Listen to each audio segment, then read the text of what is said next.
Hi everyone, welcome to my channel Sanskrit Classes by Karuna. Degree third year, 5th sem, మనం question పేపర్లో 9th క్వశ్చన్లో ఉన్నటువంటి నిబంధ ప్రశ్న. Okay, ఈ నిబంధ ప్రశ్న మనకు ప్రోజ్ నుండి ఒకటి, పోయిట్ నుండి ఒక ఎస్సే ఇస్తారు.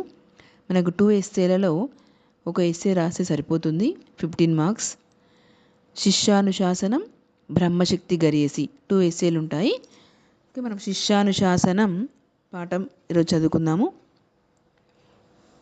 శిష్యానుశాసనం తైత్తరీయోపనిషద్ నుండి గ్రహించబడింది. కవి పరిచయం.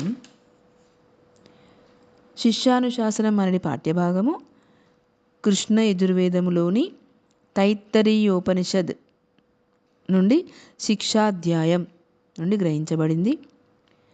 ఓకే, ఈ శిష్యాధ్యాయంలో శిష్యానుశాసనం అనే పాఠంలో వేదాధ్యయనము తర్వాత మరొక గురువు శిష్యునికి ఏ విషయాలు ఆచరించాలో వివరిస్తున్నాడు.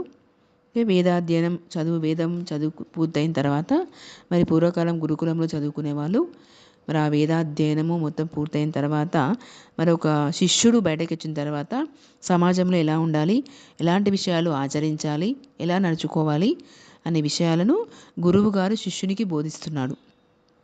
ఇది శిష్య అనుశాసనం. మరి ఏం చెప్తున్నాడు గురువుగారు? ఫస్ట్ గురువు శిష్యునికి నియమాలు చెప్తున్నాడు. మొదట వేదములను ఉపదేశించి తర్వాత దాని అర్థంలో వివరించాడు.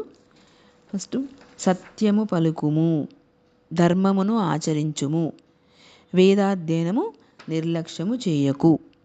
Okay, speak truth, practice dharma, don't neglect study of Vedic and self study. Okay, next విద్య నేర్పిన గురువునకు ఏదైనా దక్షిణను సమర్పించిన తరువాత వివాహము చేసుకుని లోక కళ్యాణమునకై సంతానమును తప్పక పొందవలెను అని చెప్పాడు. Okay, having offered gurudakshina to the teacher you should get marry and do not break the thread of progeny. Next సత్యమును నిర్లక్ష్యము చేయకుము, ధర్మమును నిర్లక్ష్యము చేయకుము, ఆరోగ్యమును నిర్లక్ష్యము చేయకుము. అంతేకాకుండా సంపదలను పొందే లౌకిక కర్మలను నిర్లక్ష్యం చేయకుము.